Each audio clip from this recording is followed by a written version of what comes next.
Udah nih. Ayo Mbak. Selamat siang rekan-rekan wartawan semua.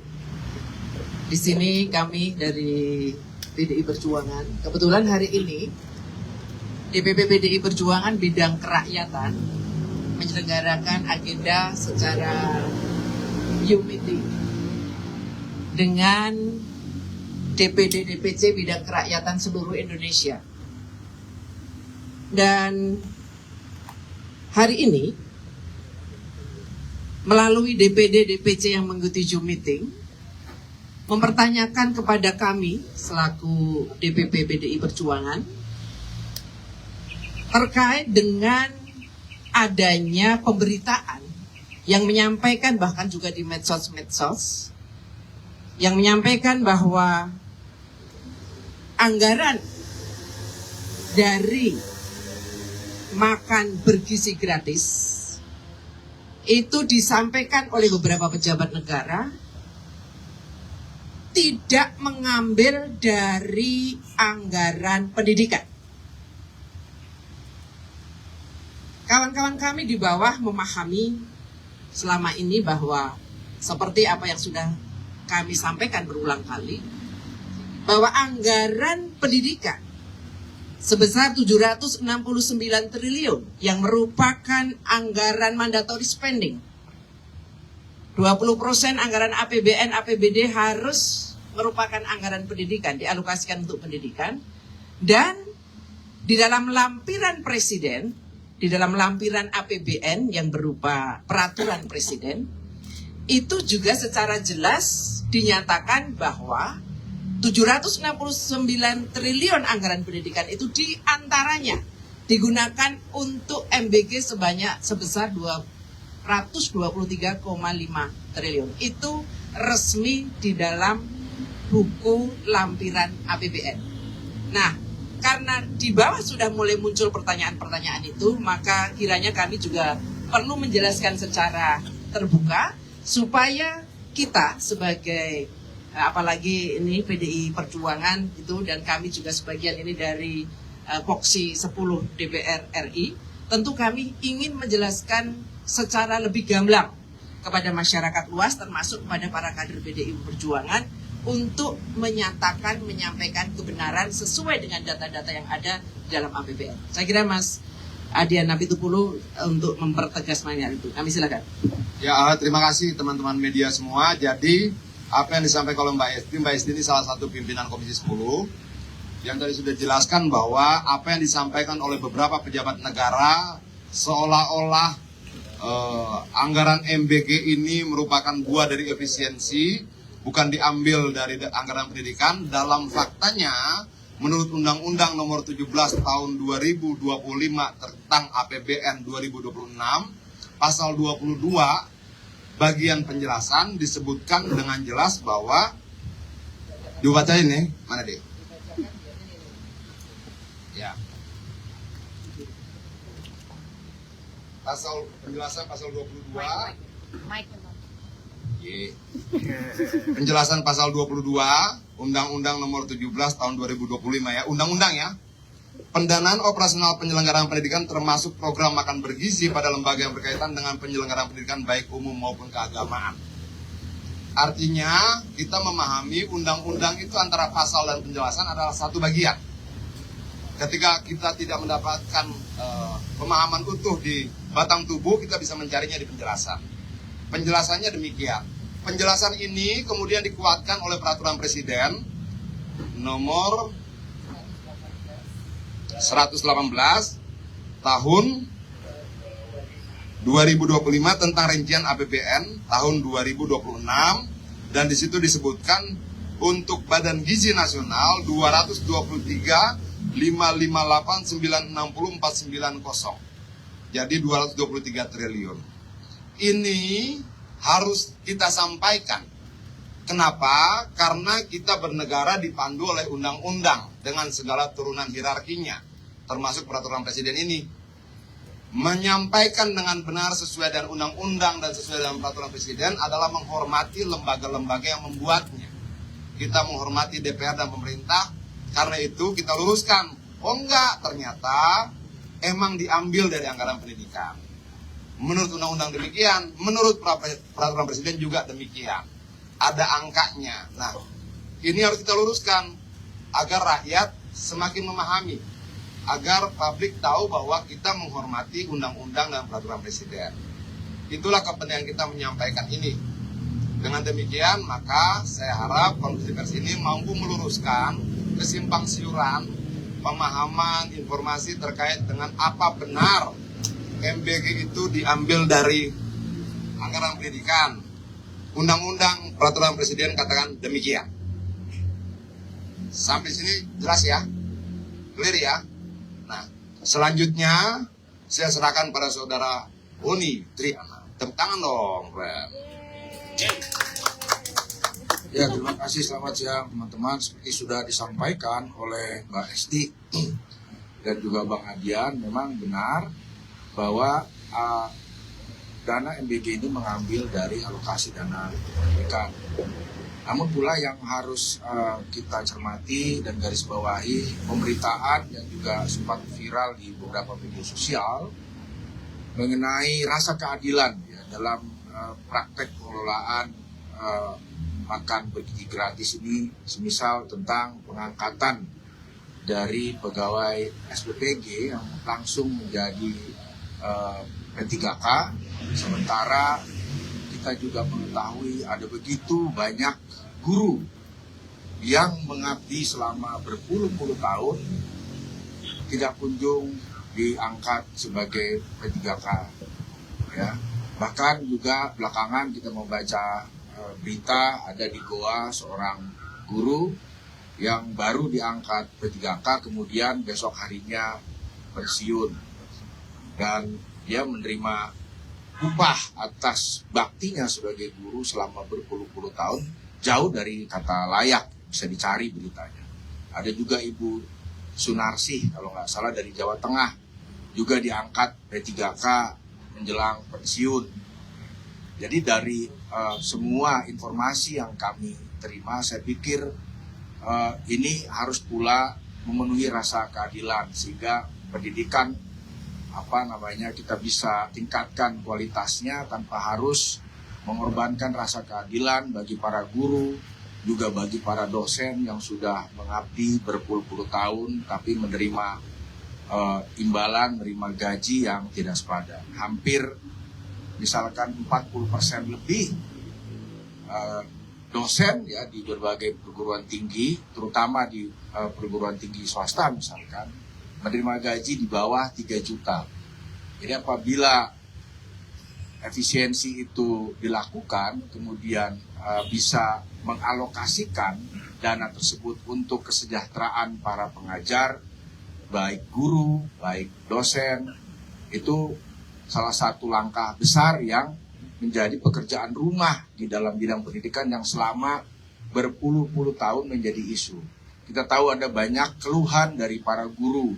Mereka kesejahteraannya memprihatinkan, menerima upah yang jauh dari kata layak. Banyak juga dosen, bahkan untuk posisi rektor kepala ya, tunjangannya hanya mendapatkan 900.000 dan itu sudah berlangsung selama hampir mungkin 25 tahun tidak ada perubahan. Ini yang terjadi di dalam dunia pendidikan kita. Saya pikir demikian, Bang Adian. Pak Denny menambahkan aja. Ya, yang pasti bagi kami di Voksi 10 kita ingin guru-guru di Indonesia lebih sejahtera dan segala hal yang diberikan untuk pendidikan benar-benar menyentuh setiap sektor yang bisa membuat dunia pendidikan jauh lebih baik. Terima kasih. Iya, jadi ini kawan-kawan, dan satu lagi kita masih punya persoalan soal revitalisasi. Kita bisa melihat banyak tempat di berbagai wilayah, sekolah-sekolah masih kita lihat sangat tidak layak. Apalagi bicara dengan soal sarana prasarananya. Maka kita berpikiran bahwa alangkah indahnya jika anggaran pendidikan ini bisa kita optimalkan dengan sungguh-sungguh untuk memenuhi minimnya fasilitas pendidikan kita di berbagai wilayah, termasuk banyak sekolah yang sangat-sangat tidak layak.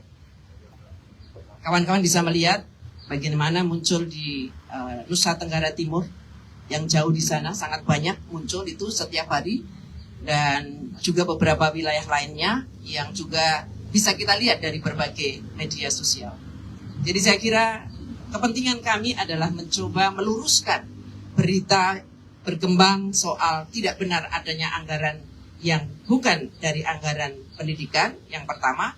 Yang kedua, kita juga perlu mendengarkan begitu banyak keluhan yang masuk terkait dengan kepantasan bagaimana penghormatan kita terhadap guru-guru yang ada.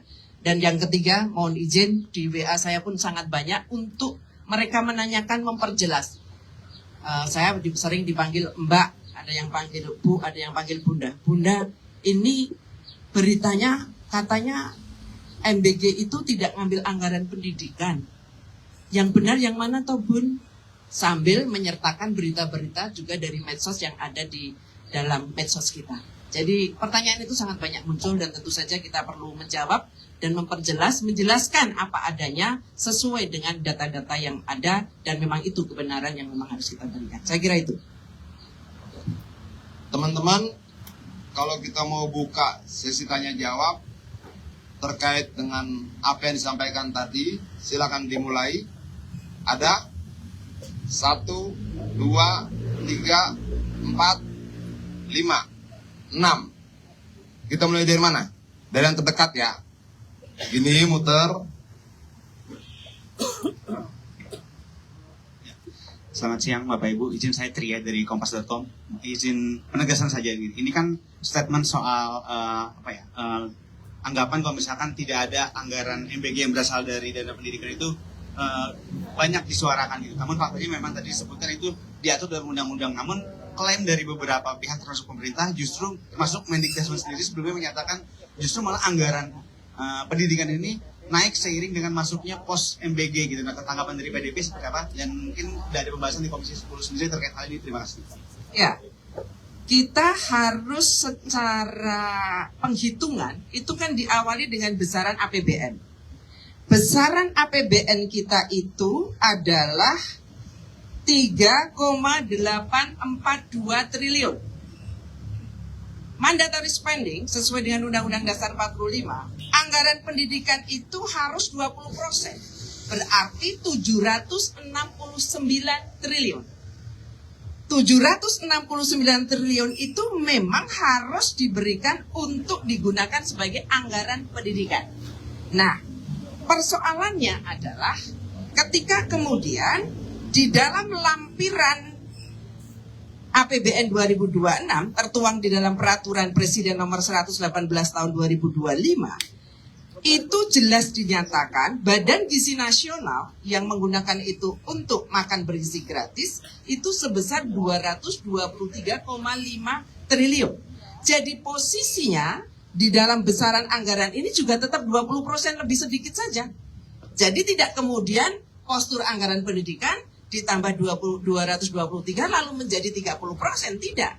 Tetapi ditambah dengan MBG yang sudah dikelola oleh BGN itu tetap dalam angka 20%. Artinya tidak menambah postur anggaran, tetapi yang memang itu harusnya dijatah atau bukan dijatah, dialokasikan betul untuk anggaran pendidikan. Secara otomatis dari pernyataan itu kan jelas bahwa anggaran MBG dari APBN memang digunakan, dari anggaran pendidikan memang digunakan untuk MBG dari anggaran pendidikan. Begitu. Clear ya? Jelas ya? Berikutnya.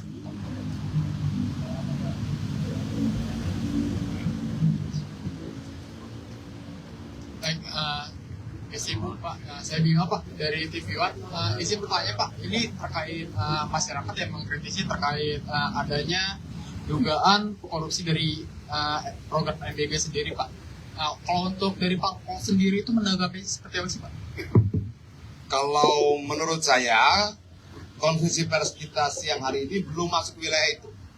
Kita masih mau menyampaikan bahwa, oh ternyata anggaran MBG ini memang benar diambil Dari anggaran pendidikan. dari anggaran pendidikan. Ya, buktinya apa? Jelas dalam peraturan presiden, jelas dalam undang-undangnya. Hal-hal lain tentang korupsi dan sebagainya kita belum mau masuk pada wilayah itu. Kita cuma mau meluruskan dulu, biar rakyat tahu, oh ternyata bagian dari anggaran itu. Ya, masih ada?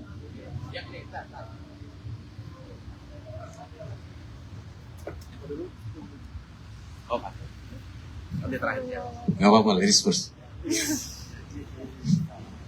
Selamat sore, saya Putu dari Kompas TV. Ini kan tadi ada Zoom juga pembahasan soal MBG. Ada banyak hal yang dibahas. Bukan bahas tentang MBG. Soal anggaran. Bukan. Zoom meeting yang kami lakukan itu tentang program-program bidang kerakyatan. Tapi kan Oke. tidak menutup kemungkinan ketika kemudian ada audien dari DPD DPC yang kemudian menanyakan. Karena mereka tentu juga mendapat pertanyaan yang sama dari masyarakat yang berada di sekitarnya, termasuk dari teman-teman. Mengklarifikasi yang benar itu yang mana? Dari PDI Perjuangan bilang seperti ini, tapi kok ada pejabat negara yang lain bilang seperti ini. Begitu, Mbak. Oke. Nah, apakah dalam pembahasan itu juga khususnya yang ketika membahas soal kaitannya dengan MBG ada pembahasan juga soal mobil pickup India.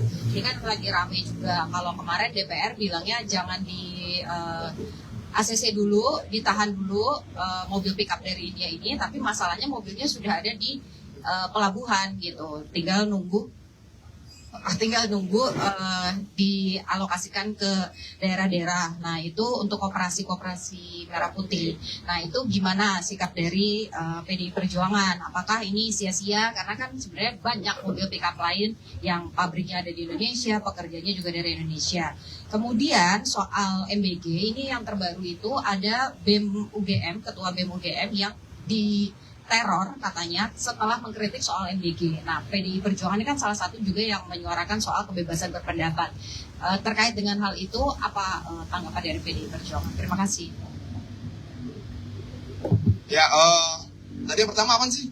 Pickup India. Oh, mobil pickup India. Kan kemarin dari Pak Dasko sudah menyampaikan untuk menunggu dari presiden ya. Terkait dengan itu, ya kita tunggu saja.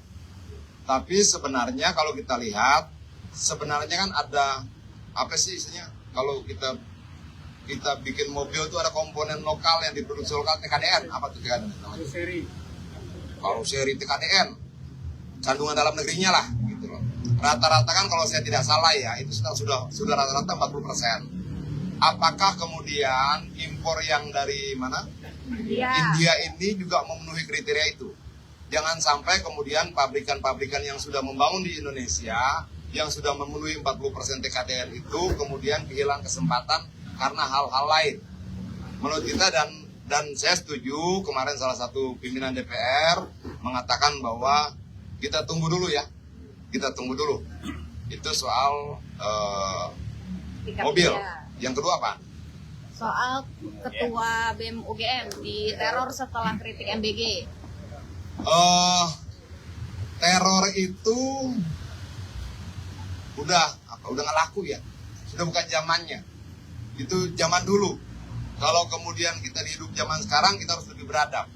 Perbedaan pendapat itu sesuatu yang biasa. Duduk di meja sama-sama, sampaikan argumentasi masing-masing, dan biarkan rakyat menjadi jurinya melihat itu. Dibandingkan teror. Dan menurut saya pelaku teror itu sudahlah. Hentikan kalau kalian mau Indonesia menjadi semakin lebih beradab. Tindakan teror dalam segala bentuknya itu tidak akan membawa kita pada kemajuan, tapi membawa kita pada kemunduran. Clear ya? Sambil menambahkan, jadi apa yang disampaikan Mas Adian Apitupulu itu juga menjadi salah satu rekomendasi Rakernas pertama PDI Perjuangan.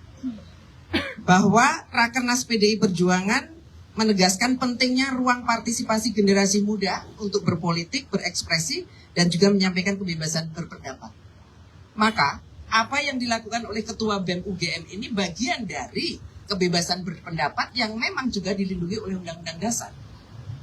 Kita berharap tentu siapapun yang meneror itu, yang tadi disampaikan bahwa itu sudah tidak zamannya, saya kira harus mulai dihentikan. Karena itu justru menimbulkan perspektif yang tidak baik bahwa seolah-olah kita di Republik Indonesia ini sudah tidak lagi ada kebebasan berbicara. Sejauh tetap disampaikan dengan baik, menyampaikan hal-hal kritis, dan memberikan masukan-masukan untuk bagaimana membangun Republik ini, saya kira itu bagian yang memang harus kita didengarkan oleh kita semua. Demikian. Ya, singkatnya begini. Kata lawan kata, data lawan data, buku lawan buku. Jangan kata, data, buku dilawan dengan teror, intimidasi, dan sebagainya. Nggak boleh. Itu membuat kita menjadi bangsa yang secara keberadaban mundur. Clear ya? Clear. Kami harus respon. Apa lagi? Cek. Kamu nyanyi apa? Cek 1-2. Karaoke. Saya Fatan dari jpnn.com. Tadi kan Bang Adian, Bu Esti juga menyebutkan bahwa mandatory spending itu 20%. Kemudian Presiden mengeluarkan perpres bahwa BGN itu mengambil 200 sekian T. Dengan kondisi ini, apakah PDIP ingin menyebutkan bahwa Presiden itu sebenarnya melawan konstitusi? Itu yang pertama. Yang kedua adalah tadi Bang Boni menyebutkan guru, bagaimana nih nasib guru dengan dosen atau tenaga pengajar yang lain. Apakah PDIP sudah mengkaji dengan ditariknya dan hilangnya 200 T ini ke BGN, itu akan menurunkanlah atau mencekik para guru kita, termasuk proses belajar mengajar yang ada di daerah, apalagi kalau kita bilang 3T ya. Apakah sudah ada kajian itu, Bang? Terima kasih. Yang siapa nih? Ke Abang aja sebagai yang ada background legal.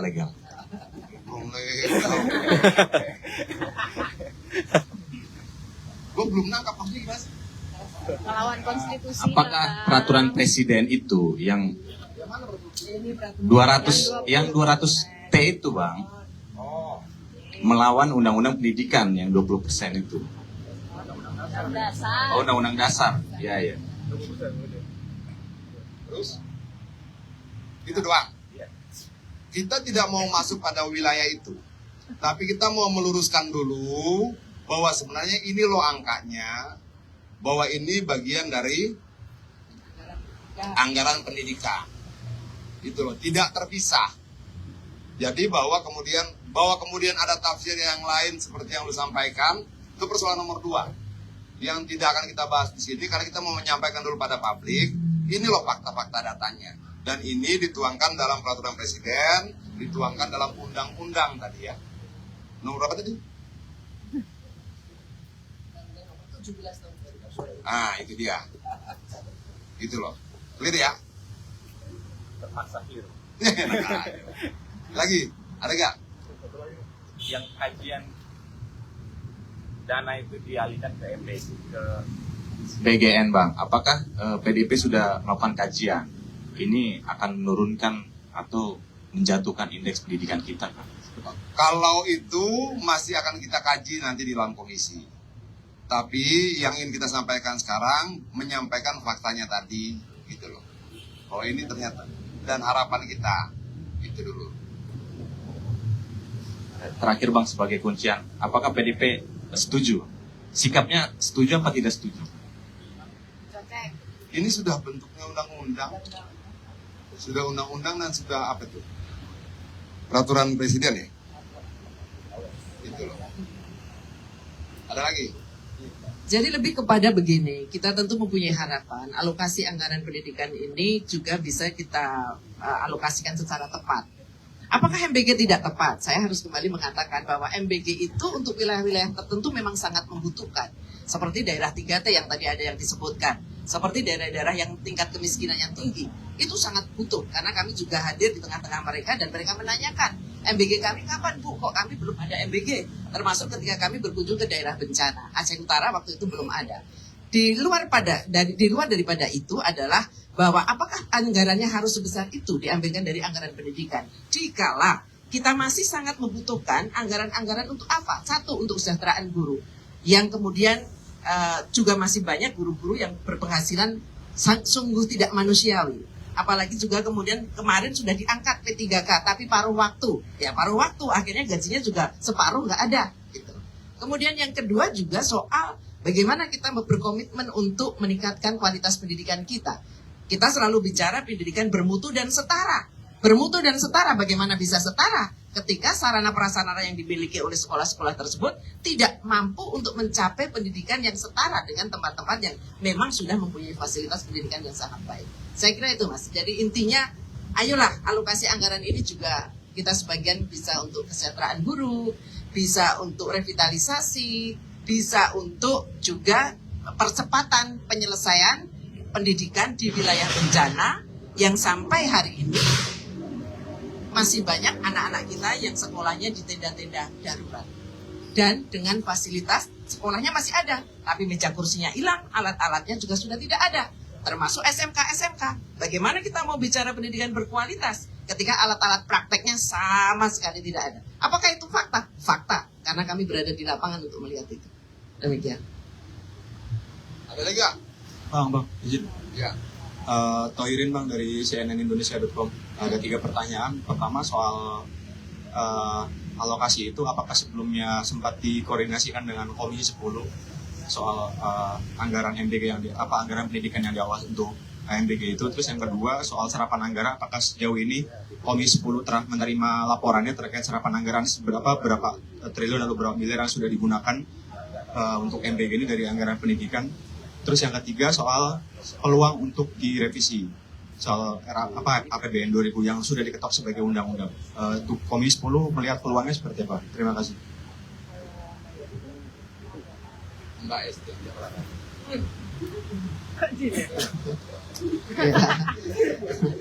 Ya. Saya harus menyampaikan. Pertama, kalau di Komisi 10 itu tentu informasi ataupun monitoring pengawasan yang kita lakukan tentu terhadap mitra kerja.